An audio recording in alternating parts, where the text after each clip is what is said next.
Au titre de la présidence de la République, le Conseil des ministres a adopté le projet de texte ci-après. Projet de décret accordant le bénéfice des avantages du régime conventionnel du Code des investissements à la société d'Hyund Recycling Niger Sal pour son activité de recyclage des métaux non ferreux et des pneus à Gesselbodi, commune rurale de Liboré, département de Kolo, région de Tillabéri. La société d'Hyund Recycling Niger Sal, dont le siège social est fixé à Niamey, a pour objet social la collecte, le tri et le recyclage des déchets métalliques et non métalliques. Le projet que cette société se propose de réaliser s'inscrit dans le cadre des stratégies nationales de promotion des investissements privés et de gestion durable des déchets. La société s'engage à investir la somme de plus de 17 milliards de francs CFA, y compris le fonds de roulement, et à créer plus de 300 emplois permanents et plusieurs emplois temporaires. La réalisation de ce projet contribuera ainsi, d'une part, à la réduction du taux de chômage et d'autre part, à booster le développement économique de notre pays. Projet de décret accordant le bénéfice des avantages du régime conventionnel du Code des investissements à la société Institut Polytechnique Athéna Sarlu pour son activité de construction et d'exploitation d'un établissement d'enseignement à Niamey. La société Institut Polytechnique Athéna Sarlu, dont le siège social est fixé à Niamey, a pour objet social l'enseignement général, technique et professionnel couvrant l'ensemble des cycles éducatifs. Le projet, objet du présent projet de décret, s'inscrit dans le cadre des stratégies nationales de promotion des investissements privés et d'amélioration de la qualité de l'éducation en offrant des infrastructures modernes, des programmes conformes aux normes nationales et régionales et un environnement propice à l'apprentissage. La société s'engage à investir la somme de plus de 5 milliards de francs CFA et à créer plus de 100 emplois permanents et plusieurs emplois temporaires. La réalisation de ce projet contribuera aussi bien à réduire le taux de chômage qu'à booster le développement économique de notre pays et l'offre de l'enseignement. Au titre du ministère de l'Économie et des Finances, le Conseil des ministres a adopté les projets de texte ci-après. Projet d'ordonnance relative aux principes fondamentaux des activités statistiques et instituant un système statistique national en République du Niger. Les activités statistiques sont assujetties au respect de certains principes et bonnes pratiques relatifs aux statistiques. Il s'agit notamment du principe du décret statistique qui garantit la confidentialité des données individuelles recueillies par les autorités statistiques, du principe du visa statistique qui subordonne la réalisation de toute opération de collecte des données statistiques d'envergure nationale à l'obtention d'une autorisation préalable des autorisés concernés, du principe d'indépendance professionnelle qui implique la rigueur scientifique, l'impartialité, la responsabilité et la transparence dans la conduite des opérations statistiques, du principe de coopération et de coordination de notre système statistique national avec les organismes d'intégration statistique dont le Niger est membre. Le présent projet d'ordonnance détermine également la composition et la mission du système statistique national qui est celle de fournir aux décideurs, aux administrations publiques, aux entreprises, aux organisations non gouvernementales, aux médias, aux chercheurs, aux partenaires au développement, au public et à tout autre utilisateur des informations fiables et à jour se rapportant à l'ensemble des données de la vie de la nation, notamment ceux liés à la démographie, à l'environnement et aux ressources naturelles, afin de garantir le financement du développement, de la production et de la diffusion des statistiques publiques qui demeure une mission régalienne de l'État. Le présent projet d'ordonnance institue un Fonds national de développement de l'activité statistique. Projet de décret portant mission, composition et modalités de fonctionnement de l'organe d'orientation stratégique du système statistique national. L'organe d'orientation stratégique du système statistique national qui prend la dénomination du Conseil national de la statistique, veille à l'exécution des orientations gouvernementales en matière de statistique. Le Conseil est spécifiquement chargé d'organiser et de promouvoir la concertation entre les fournisseurs, les producteurs et les utilisateurs de l'information statistique, de proposer au gouvernement la stratégie nationale de développement de la statistique ainsi que les rapports d'exécution, de veiller à ce que les services et organismes relevant du système statistique national disposent de ressources humaines, matérielles et financières adéquates pour mettre en œuvre le programme annuel d'activité statistique. Projet de décret portant création d'un établissement public à caractère administratif dénommé Institut national de la statistique, en abrégé INS. Projet de décret portant approbation des statuts de l'Institut national de la statistique INS. Ces deux projets de décret ont pour objet de mettre en conformité les textes de création, d'organisation, de fonctionnement de cet établissement public avec les dispositions de la loi numéro 2020-020 du 3 juin 2020 fixant les règles de création des catégories des établissements publics et avec celle du décret numéro 2021-924/PRN/MF du 1er novembre 2021 fixant la tutelle, l'organisation, le contrôle et les modalités de fonctionnement des établissements publics. Ils permettront à l'Institut national de la statistique de disposer d'un cadre juridique mis à jour lui permettant de mieux accomplir ses missions. Au titre du ministère des Mines, le Conseil des ministres a adopté les projets de texte ci-après. Projet de décret portant attribution du permis pour petite exploitation minière d'or dénommé INCI à la société Niger Turkey Mining Company NTMC à la suite des travaux de recherche, de sondage et d'analyse d'échantillons opérés sur cette société de droit nigérien.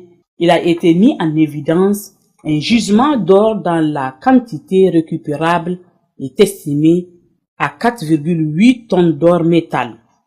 La durée de vie de la mine est de 4 ans, extensible sur plusieurs années, avec une forte probabilité de développement de nouveaux gisements exploitables au regard du potentiel aurifère de la zone du permis.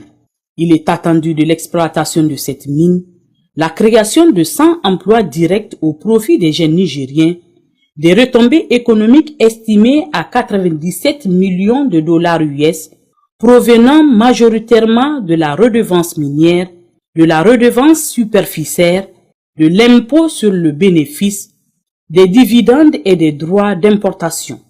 Un impact positif sur les entreprises nigériennes grâce à l'application de l'ordonnance relative au contenu local dans les secteurs des mines et des hydrocarbures. Projet de décret fixant les modalités de gestion du Fonds de développement minier FDM. Le présent projet de décret est pris en application de l'article 29 nouveau de la loi numéro 2022-033 du 5 juillet 2022 portant loi minière modifiée et complétée par l'ordonnance numéro 2024-37. L'objet du fonds est d'intervenir dans le financement des projets de prospection générale, de cartographie géographique, de compilation de données et d'inventaire de ressources géologiques et de l'acquisition de matériel et équipements nécessaires à cet effet. Le présent projet de décret prévoit la mise en place d'un comité technique chargé notamment d'examiner l'éligibilité des projets de développement minier au financement du fonds, d'approuver l'acquisition de matériel et équipements. Au titre du ministère des Affaires étrangères, de la coopération et des Nigériens à l'extérieur, le Conseil des ministres a adopté les projets de texte ci-après. Projet de décret portant création d'un établissement public à caractère scientifique, culturel et technique dénommé Institut national des études diplomatiques et stratégiques en abrégé INDS. Projet de décret portant approbation des statuts de l'Institut national des études diplomatiques et stratégiques INDS. La création de l'INDS répond au besoin de combler l'absence d'une école nationale dédiée à la formation et au renforcement des capacités des cadres diplomatiques et consulaires. L'INDS a pour objet d'assurer une formation d'imprégnation aux nouveaux agents recrutés au sein de l'administration diplomatique et un perfectionnement aux diplomates en activité. Il vise en outre la formation des agents des autres institutions publiques et privées exerçant dans un environnement international. L'INDS a aussi vocation d'être un centre de recherche, d'analyse stratégique et de prospective où seront menées des études sur les grands sujets d'actualité d'intérêt régional ou international entrant dans son objet. Au titre du ministère de l'Énergie, le Conseil des ministres a adopté le projet de décret portant prorogation de la période tarifaire, de la méthodologie et de la structure des tarifs applicables aux usagers finaux du service public de l'énergie électrique fourni par la Société nigérienne d'électricité Nigélec pour l'année 2026. Dans le souci permanent du gouvernement de préserver le pouvoir d'achat des populations, les tarifs actuellement applicables aux usagers finaux du service public de l'énergie électrique fournis par la Nigélec sont maintenus pour une année supplémentaire à compter du 1er janvier 2026. Cette décision sera appuyée par des mesures d'accompagnement de l'État indispensables pour garantir l'équilibre financier de la Nigélec pendant la période considérée. Au titre du ministère de la fonction publique, du travail et de l'emploi, le Conseil des ministres a adopté le projet de décret modifiant et complétant le décret numéro 2014-491-PRN-MFP-RA du 22 juillet 2014 portant statut du personnel auxiliaire de l'administration publique. Le présent projet de décret a pour objet d'harmoniser l'âge de départ à la retraite entre les fonctionnaires et le personnel auxiliaire de l'administration publique. Au terme du présent projet de décret, le personnel auxiliaire de l'administration publique est admis à la retraite pour limite d'âge à 62 ans. Toutefois, il peut être admis à la retraite par anticipation sans avoir atteint l'âge de 62 ans dans les conditions définies au présent décret. Au titre du ministère du Commerce et de l'Industrie, le Conseil des ministres a adopté le projet d'ordonnance portant nationalisation de la société Niger Transit Nitra. La nationalisation de la Nitra s'inscrit dans une vision politique de souveraineté économique et de maîtrise nationale des infrastructures critiques. En effet, dans le contexte actuel de reconstruction économique, de recomposition géopolitique régionale et de sécurisation des chaînes d'approvisionnement, il est indispensable que l'État ait le contrôle intégral de cet outil stratégique afin de garantir l'accessibilité et la disponibilité continue des produits de première nécessité dans des conditions de qualité et de coûts maîtrisés. La nationalisation de la Nitra s'inscrit aussi dans une logique de redressement économique et de sauvegarde de cet actif stratégique national dont la détérioration prolongée des équilibres financiers conjuguée à l'absence d'investissement et de récapitalisation des actionnaires privés a conduit à une érosion structurelle du capital, plaçant l'entreprise dans un état de vulnérabilité incompatible avec un rôle systématique dans la logistique nationale. Dans la dynamique actuelle de mobilisation des ressources internes et de renforcement de la souveraineté économique et la relance de la performance de la Nitra, représentant un potentiel non négligeable en matière de création de valeur, des recettes budgétaires et de réduction des coûts macroéconomiques induits par les inefficiences logistiques. Au plan social, la nationalisation de la Nitra répond à une exigence de stabilité de l'emploi et de protection des compétences nationales. En effet, la prise en main de cette activité par l'État permettra de préserver les emplois existants, d'assurer la continuité de revenus des familles concernées et de renforcer la formation technique des agents dans le cadre d'un plan de professionnalisation des métiers logistiques. Au plan juridique, l'opération de nationalisation est conduite conformément à l'acte uniforme de l'OHADA relatif aux droits des sociétés commerciales et du groupement d'intérêt économique. Communication. Le Conseil des ministres a entendu plusieurs communications. Une communication de la ministre de l'Éducation nationale, de l'alphabétisation et de la promotion des langues sur la rectification du traité de Marrakech en faveur des personnes handicapées visuelles. Le traité de Marrakech visant à faciliter l'accès des aveugles, des déficients visuels et des personnes ayant d'autres difficultés de lecture, des textes imprimés ou œuvres publiées, adopté en 2013 et entré en vigueur le 30 septembre 2016. Il vise à faciliter l'accès aux œuvres protégées par le droit d'auteur pour les personnes aveugles, malvoyantes, ayant d'autres handicaps de perception. Il constitue une avancée majeure dans la lutte contre les inclusions et pour l'accessibilité des ressources éducatives, culturelles et informatives. En rectifiant le traité de Marrakech, notre pays pourra accéder à une vaste bibliothèque internationale de livres en braille, en gros caractères et en format audio. Renforcer les efforts nationaux de production des ressources pédagogiques adaptées en réduisant considérablement les coûts liés à la duplication ou à l'importation d'œuvres adoptées. Réduire les inégalités dans l'accès à l'éducation et promouvoir l'inclusion scolaire des élèves déficients visuels.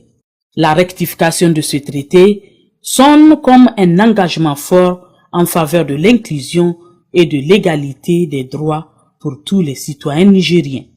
Une communication conjointe du ministre de la Jeunesse et des Sports et du ministre de la Refondation, de la Culture et de la Promotion des valeurs sociales relative à l'organisation de la 9e édition du festival Doking Iskaden Hilingue. La 9e édition du festival Doking Iskaden Hilingue se tiendra du 13 au 15 février 2026 à Filengue. Cette édition s'inscrit dans une dynamique de continuité et de consolidation des acquis en cohérence avec les orientations stratégiques en matière des sports et de la culture, des valeurs sociales et des objectifs de la refondation. Plusieurs activités dont des courses de chevaux et des chameaux et des actions de sensibilisation citoyenne sont prévues au cours de l'édition. Communication relative au marché public. Une communication du ministre de la Santé et de l'Hygiène publique relative au recrutement d'une agence fiduciaire chargée de la mise en œuvre du fonds d'achat au profit des formations sanitaires de la région de Tillabéri. De communication du ministre de l'Équipement et des Infrastructures relative à l'attribution de 2 marchés publics portant sur la construction, l'équipement et la digitalisation de 10 pistes de péage et de paysage modernes sur les corridors stratégiques du réseau routier national dont la première phase porte sur la construction, l'équipement et la digitalisation de 2 pistes de péage et de paysage modernes routiers prototypes, y compris l'acquisition d'un serveur central. Des travaux d'infrastructures communautaires dans les régions de Niamey et de Tillabéri, y compris toutes les activités connexes. Une communication de la ministre de l'Éducation nationale, de l'alphabétisation et de la promotion des langues relative à l'attribution des marchés publics de construction de salles de classe et d'ouvrages connexes dans les régions ci-après. Zander de l'eau. Travaux de construction de 22 salles de classe et ouvrages connexes à Dogo Mekassoa et Dogo traditionnel dans la commune de Dogo et Bilmari Sud 2 dans la commune de Myria. Locat.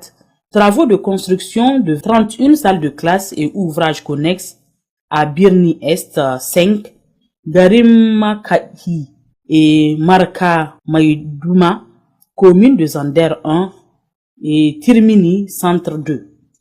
Lot 5, travaux de construction de 42 salles de classe et ouvrages connexes à Jagindi 2, Karkara 6, Awale, Kanya Maïroua 2 et Kollia 2 dans les communes de Zander 1, Zander 2 et Zander 4.